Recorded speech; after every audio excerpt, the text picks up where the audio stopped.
Hello, and Court Vision is back in session. So we have finally gotten through most of the NBA playoffs. We just finished up the conference finals. We have the NBA finals starting this Wednesday. But as you can see, there's 5 people here. You got Kilroy, you got Mongo, you got Kevin, you got Tommy, and we got ourselves here a special guest. We got here my cousin, Tommy's uncle, Kenny Long. Kenny, why don't you give us a little bit quick overview of who you are? Well, good evening, everybody. Most of y'all may recognize me from the show Friday Night Tykes, dealing with youth football. I do a lot of high school football play-by-play for Texas Sports Productions. I also have my own called National Youth Sports Radio, where I am the voice of the Little Elm Lobos here up in the Frisco area of Dallas, Texas. I'm doing a lot of different things throughout the sports world. Been doing it for many, many years now, and happy to join you guys here and talk a little Spurs basketball. I do some high school basketball as well, but I'm looking at 3 Knicks jerseys and only 2 Spurs jerseys, which is fine because the San Antonio Spurs are used to having the odds against us. You can say that again. Welcome to the show. You played a team trying to sell itself in round 1. What do you mean the odds are always against you?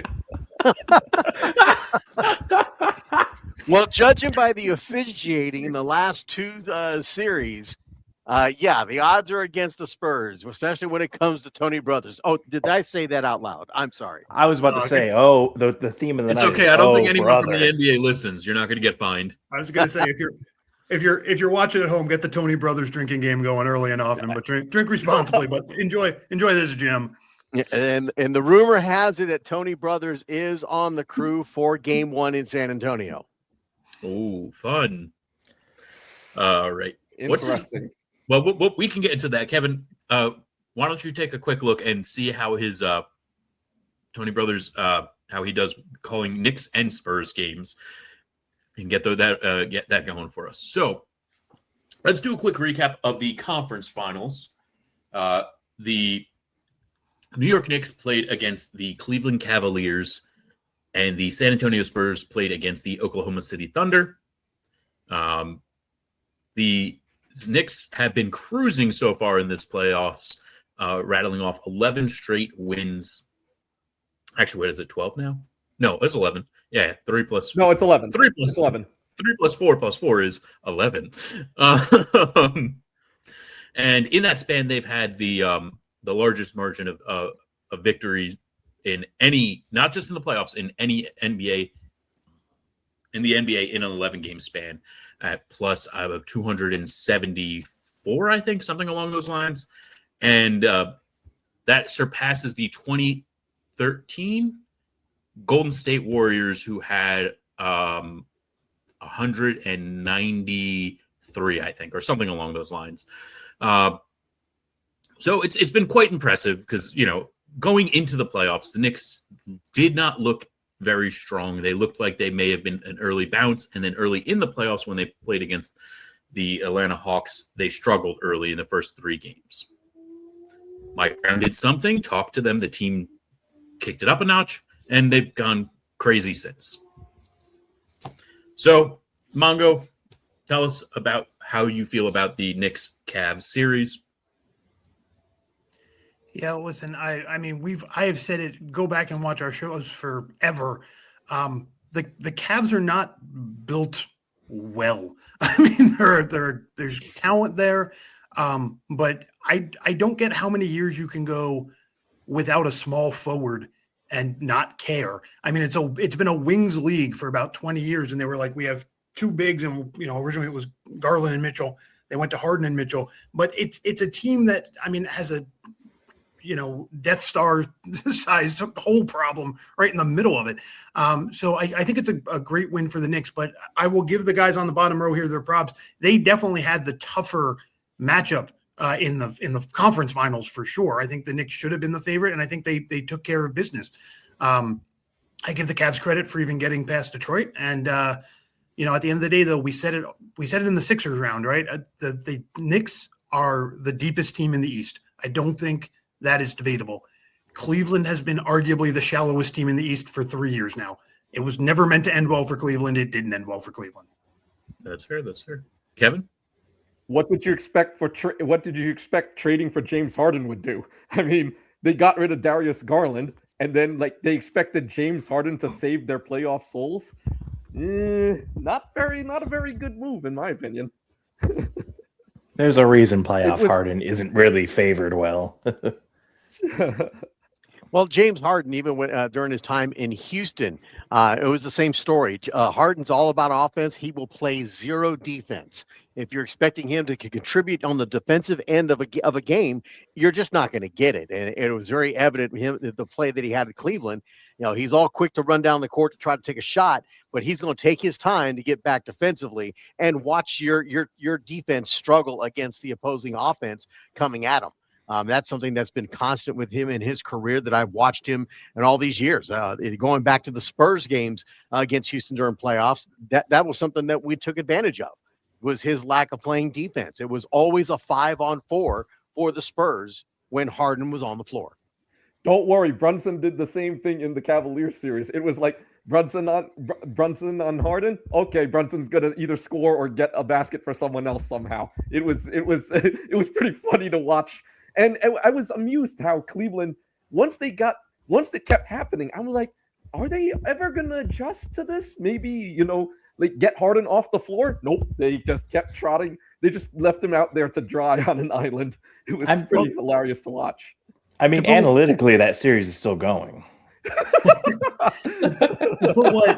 To put what Kenny was saying, nice, Tommy. To put what Kenny was saying along with Kevin's point about making changes, again, it really goes back to what changes would you like them to make? I mean, they don't run 11, 12 guys deep like some of these teams left do, or through the last 8 teams left do. And so they've already talked about the idea of Cleveland running it back next year.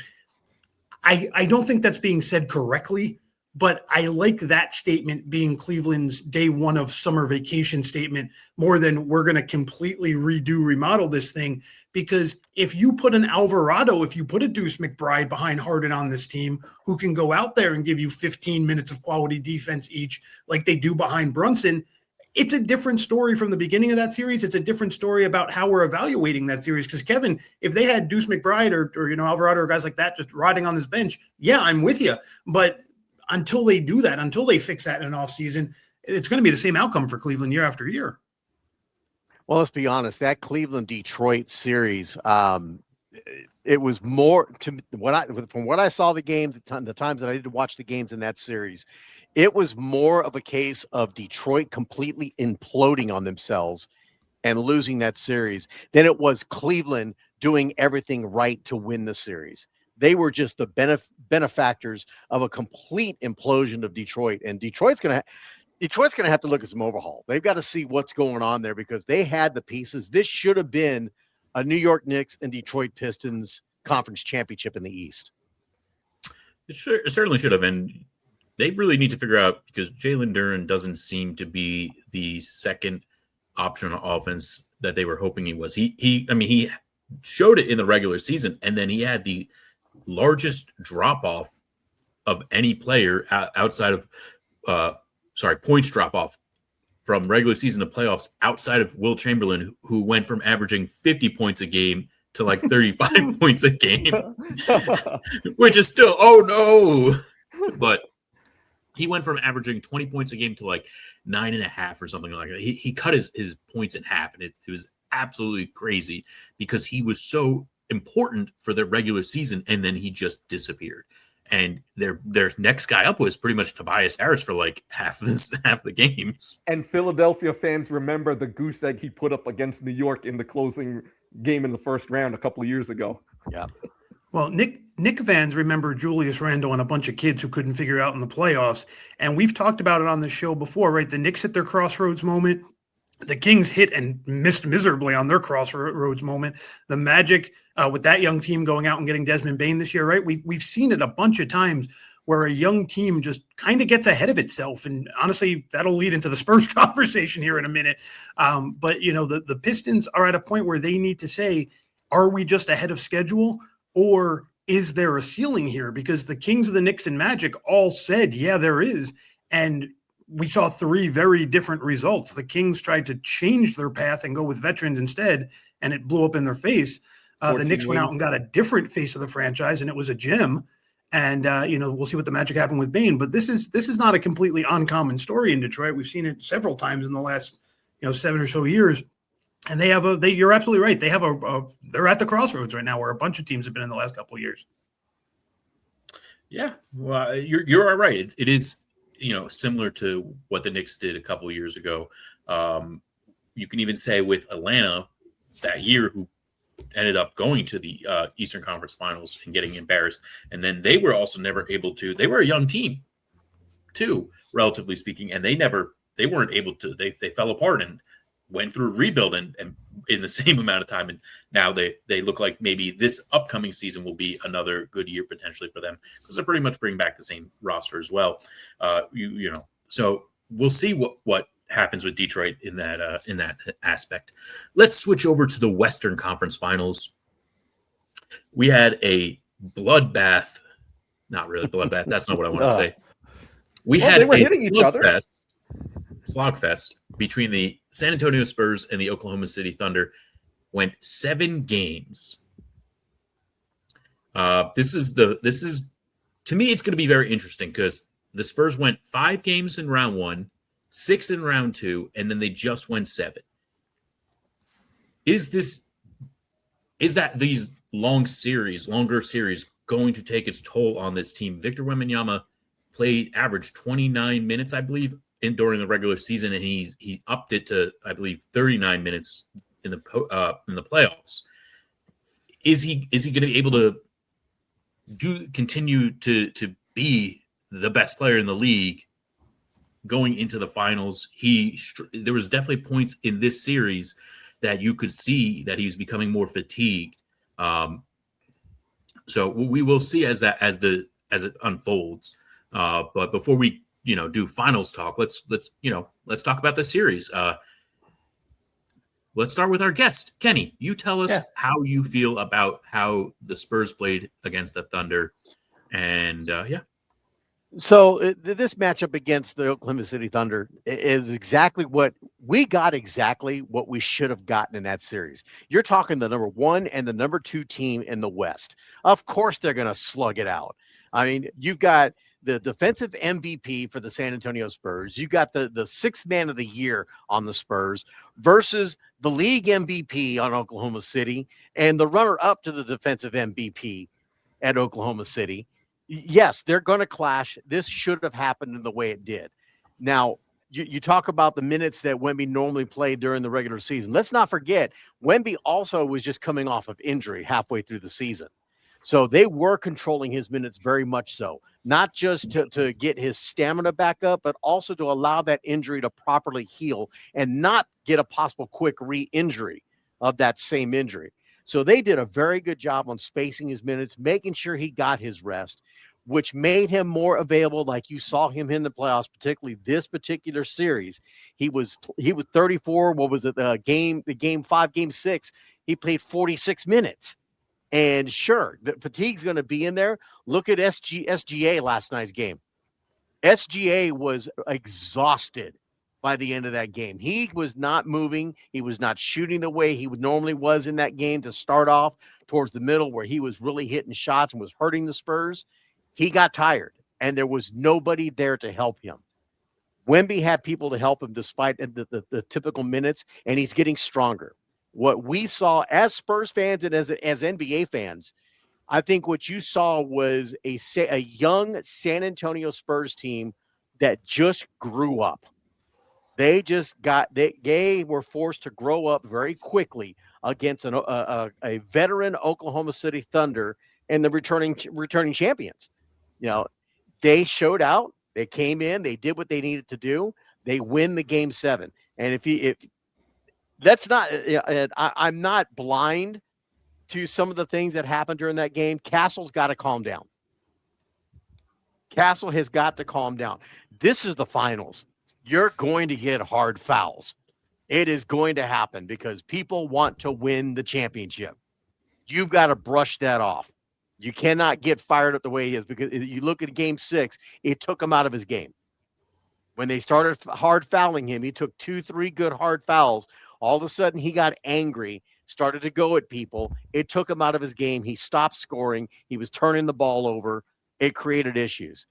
The greatest thing I saw in that game 7 was when he took that hard foul, went to the floor. He took a swipe while it was on the floor, and Harper goes down on the floor and hugs him and holds him back on the floor.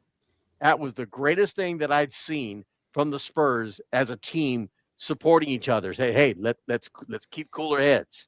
And let's not forget, he's a rookie. Doing this. He's a second-year player. I'm talking about Harper. Harper, the rookie, looking like a veteran out there, taking care of his second-year player, his second-year guard. So it's what we saw the Spurs do was grow up during this series. They had to face adversity. The first two series that they had, the second series was a tough one. The first one, I think, was a little bit of a cakewalk for them. They came into this one tough. They lost game 1. You talk about the rest period. Is this going to be an issue coming straight into the game? I don't think so. I think the 3 days off that they're getting right now is just perfect. They're going to go into this game against New York at home with a chip on their shoulder. They're going to be ready to fight, ready to play. When they had that break in the quarterfinals or semifinals going into the conference championship, they had a longer break there. They came out in game 1 completely flat, and they lose game 1. Tommy? Yeah, I mean, you kind of covered all my bases here. I was going to mention the maturity out of Dylan Harper, and that impressed me the most, I think, of last night. Just all around, the younger players impressed me entirely because, like you said, this is a team that we're watching grow in real time, in the moment. Before this playoffs, the biggest question with the Spurs was, are they ready for the moment? Because every team typically needs to take their licks in the playoffs before getting to the mountaintop. This team has never been to the playoffs in this form, and they're already in the finals.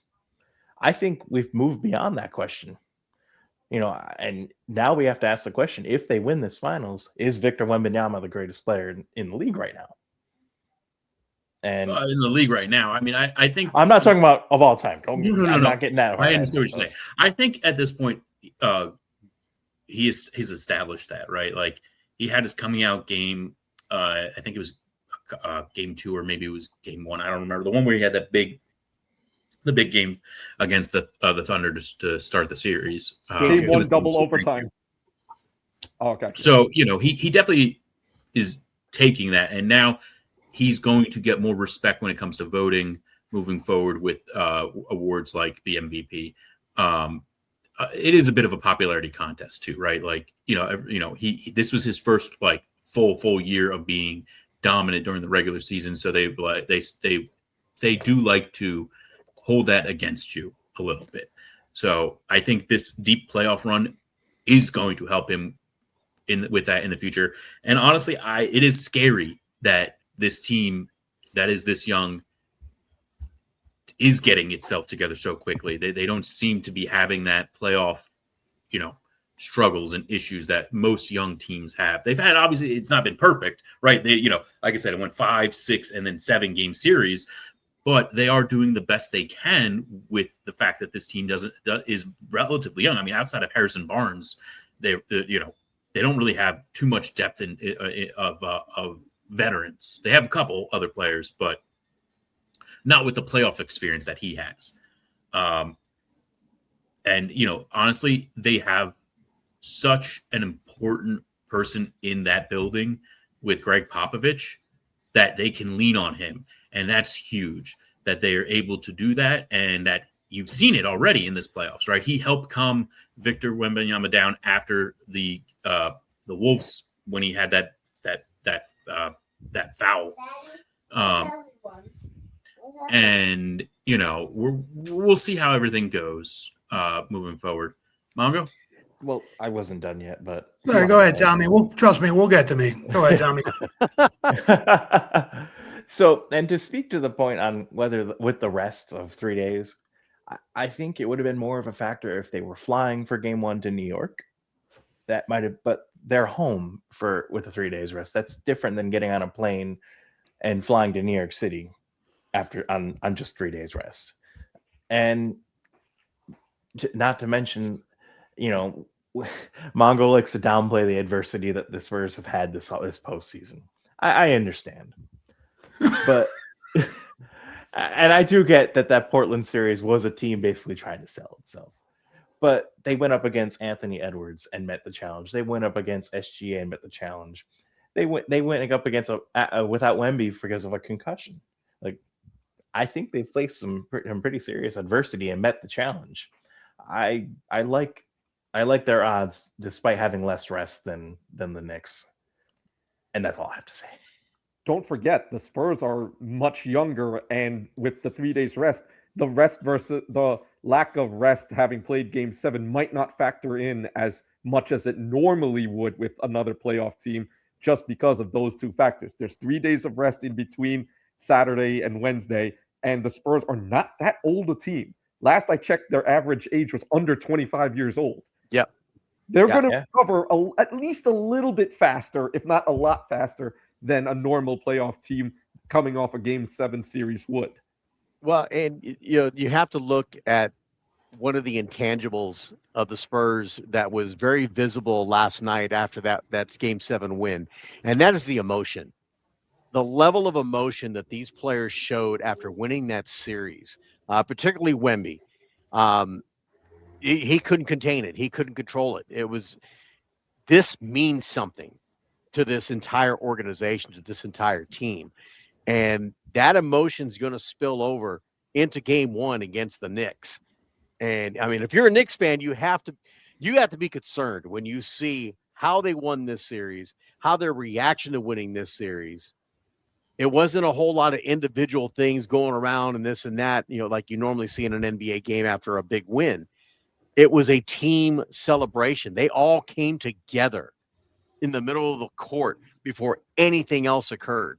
And, there were hugs, there were tears, there were high fives, there was celebration, by this team. That's something that you don't see in a lot of NBA teams. And that's something if I'm a Knicks fan, I'm a little worried, hey, we need to get a little hyped up, as Knicks fans, in order to face these Spurs, because they're going to bring it. Yeah. I think I'm more concerned as a Knicks fan just with the rest versus rust thing, because we saw in the first Kevin, game. Real quick before you even continue with this, because rust is not if you look at teams that have had 8+ days of rest going, which is what the Knicks have, right? They are going into the finals. They are actually undefeated and have all won 5. Remember, anything. But my point is that whole rest versus rust thing is silly. It's just a silly thing. Don't even talk about it. Look back at Game 1. The Knicks were down 22 You're done. Before coming back. Knicks were down 22 before coming back in that fourth You're quarter. done, Kevin. Goodbye. Don't make I me. like the confidence. I like the confidence, Michael. I like the fact that they're I'm going saying against each five. other. Win in 5, but I'm just saying that, guarding him from being overconfident. That's all. You need to be confident, Kevin. That's how you do these things. This isn't early in the playoffs where you can be. This is the finals, the NBA finals. This is our chance. Right? We haven't won a championship in over 50 years. 1973 was the last NBA championships the Knicks won.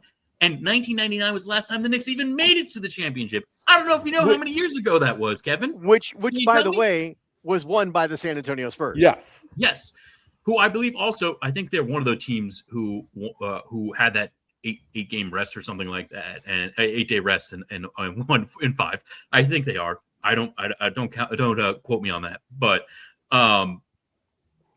you have to be confident, Kevin. You can't be this whole resting too long versus no. I'm just saying. No, please be like that. You be cautious in the overconfidence. That's all. It's I no. This is the finals. There's no need to be cautious at this point. You have to go all in as a Knicks fan. You got to go wave your flag. You gotta just do it. We are winning the finals. The Knicks will win. I cannot promise that just because I don't want to. But they will win the finals. Also, this is really the Knicks' best chance, right? Like, the Spurs, they have they're going to have plenty more opportunities moving forward. This team has a very good young core. They seem to be very good at drafting. That's the Knicks' biggest weakness, is that they're not good at drafting, right? Like, Leon Rose has been able to get a couple of guys here and there that, but for the most part, he's been just very good at curating free agents that work well together. But eventually that's going to be tougher because of the cap, right? This whole new rules with the first and second apron. Eventually it's just going to get to the point where the Knicks it's going to be tough for them to continue to build moving forward. Yes, Mongo. I didn't have my hand up there. Sorry. I was looking at a stat there. Apparently since 2000, teams with a week or more's rest entering the finals are 8-4 in the series. Which is to say, I'm not sure where that stat you just got came from, Kilroy. I don't know. I saw it somewhere. I'm not making it up. I just want to clarify. Kilroy's right. The Spurs swept not only the Western Conference Finals, but also the Western Conference Semifinals before losing one game and beating the Knicks in 1999. I just want to make sure the viewers are aware of that. He was right about that. Listen, here's the thing. We've gone down a weird rabbit hole, and so I'm now cranky. I'm tired. I'm angry. We're filming this late at night. It's earlier over there in Texas.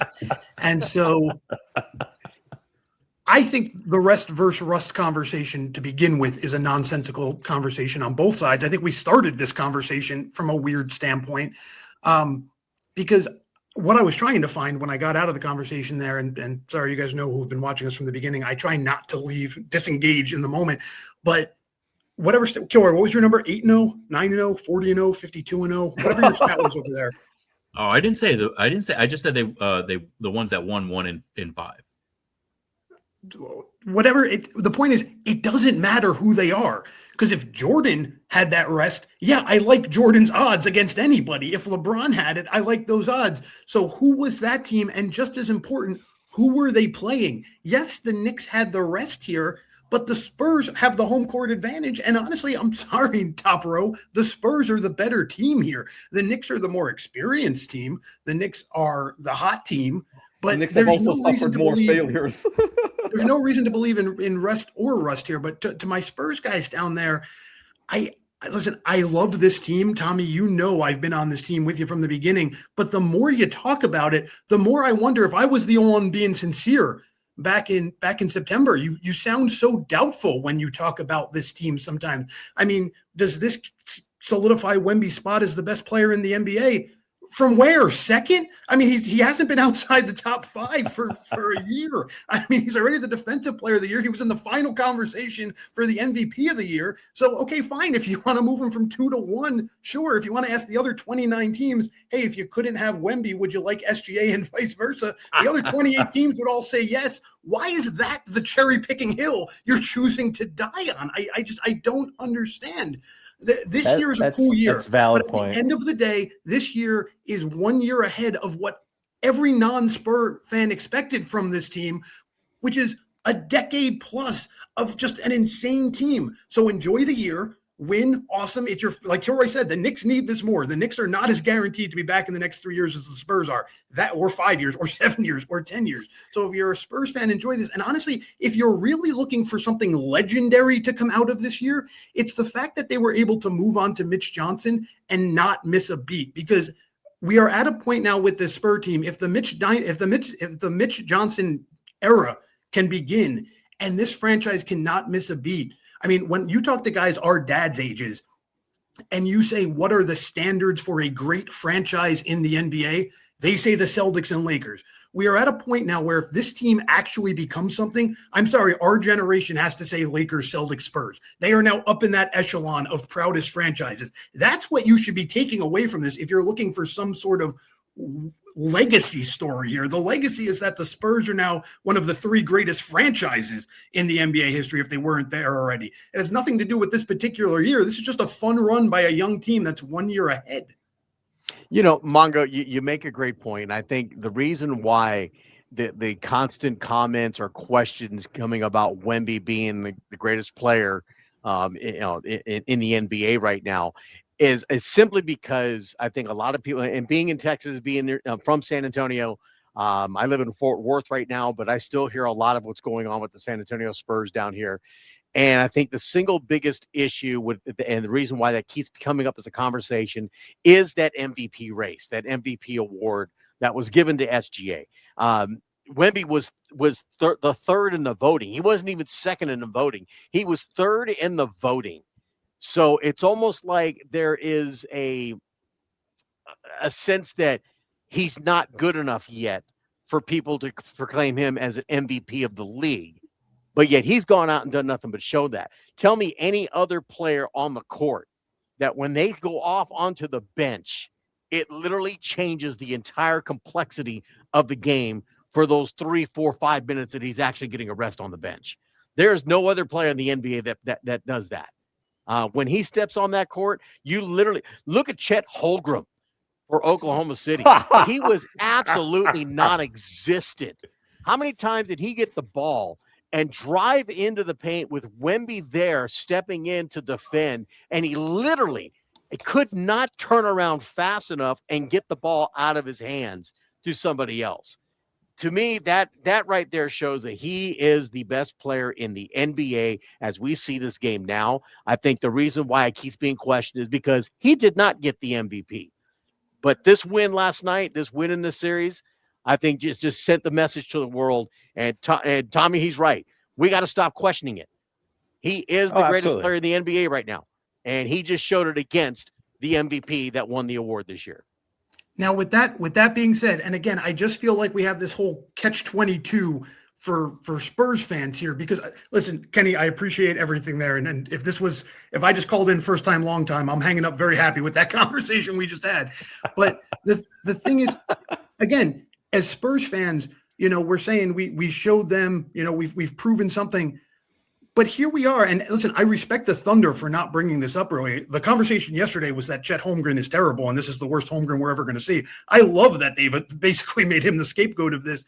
But the Jalen Williams injury in Game 7 has completely gone under the radar here. I mean, this is a guy who only played 33 games this season, and it did not miss a beat for them in maintaining the number 1 seed. I mean, when you look at the word – Kenny, I'm sorry, you guys are going to have to hear something I always say because Kenny's new to the show here.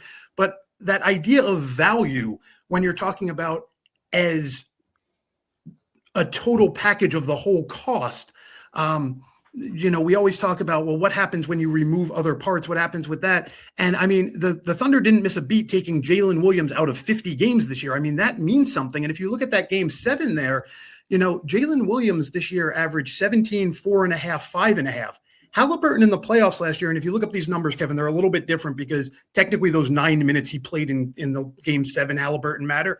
We were ready to christen Halliburton the face of the league, and he averaged something like 15, 4.5, and 7 in the finals. So a 15, 4.5, and 7 is we're going to make you the face of the league. 17, 4.5, and 5.5 could have certainly made a difference in a game that went down to the wire. And so again, I feel like we're just ignoring, we're cherry picking what mattered and what didn't matter in this series. And I find it very weird as an outsider on the Eastern side of things, looking over across, the other side of the bracket. Oh, you're right. The loss of J-Well for Oklahoma City was a big factor. I mean, because they leaned on SGA for everything because they did not have J-Well. When J-Well did come back and play those 1-2 games after the hamstring injury, he was a factor in the games against the Spurs. It was a major factor. So losing him in Game 7, that was huge. I mean, granted, he wasn't really a factor in Game 6 when he came back in that game, but because that's when he re-injured the hamstring. Yeah. He didn't play the whole game. He ended up going out. He went into the locker room and he never came back out. Exactly. By the way, I found what I was talking about. What do you got for us? So it was 10 plus days rest. The teams that did win 1 in 5. I'm not going to tell you what the actual record is because then it's much worse.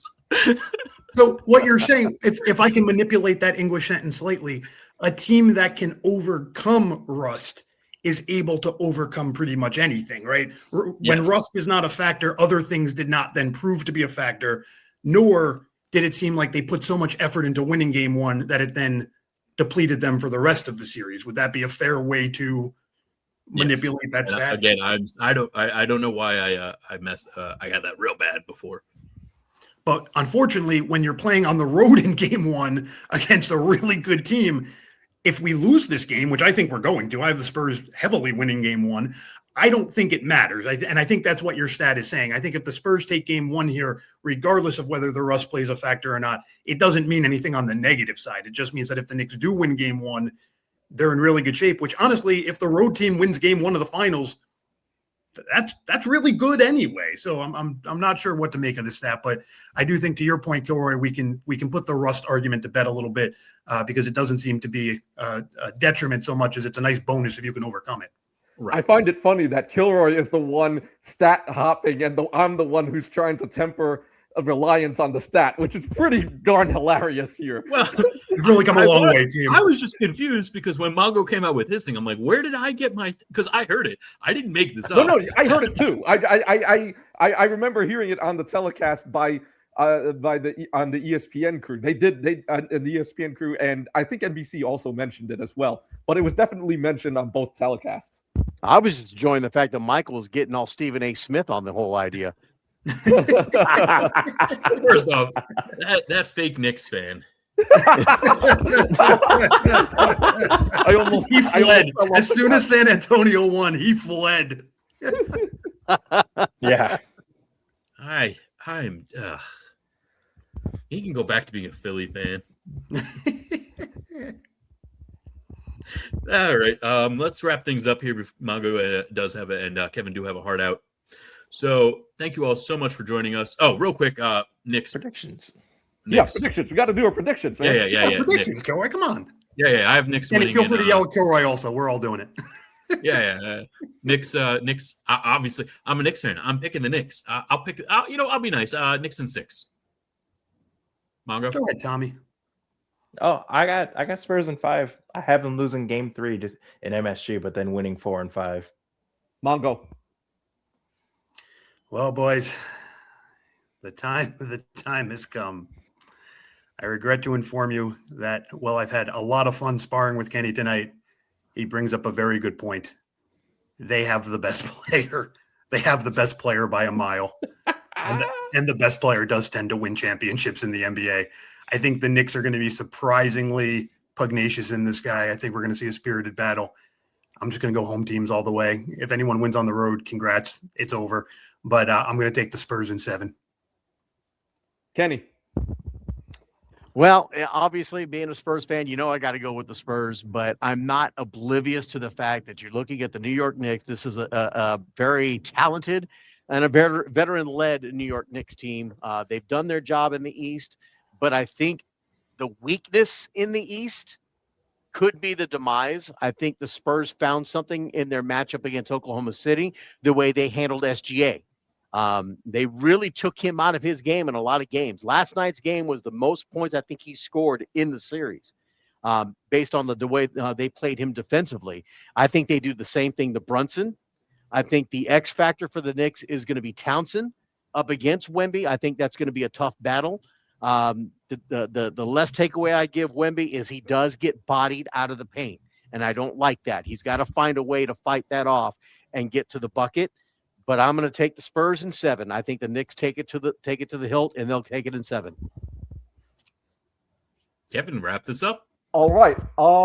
I think the Knicks are going to win this in 6 games. I think the Knicks are going to win 2 games on the road, and the Spurs are going to win 1 game on the road, and that's going to be the difference. Knicks in 6. I like how Mike Brown has adjusted throughout these playoffs.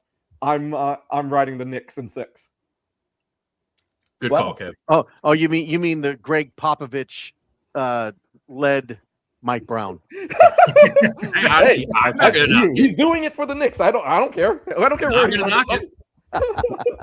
Well, no matter who wins, there is one definitive NBA champion, and that is Don't mess with the Sohan. Sohan, baby. Oh God. Hey, How hey, lucky you- did this guy real just quick, get I saw that by stat being a today. non-factor? But whether the Spurs win or the Knicks win, he gets a ring. That's Unbelievable. hilarious. What's the over under he actually plays plays in the series? They better give that man a ring pop and just call it a day. All right, Kenny, thank you so much for joining us. It was quite the pleasure. Hey, no problem. It was fun, guys. So again, you want to do another quick shout out about yourself, where they can find you? Sure. Kenny Long, you can email me at nationalyouthsportsradio@gmail.com. That's nationalyouthsportsradio@gmail.com. You can follow my YouTube page as well, particularly during baseball season. That's where I broadcast on those. Go to texassportsproductions.com or gotsp.live, particularly during high school football season starting in late August.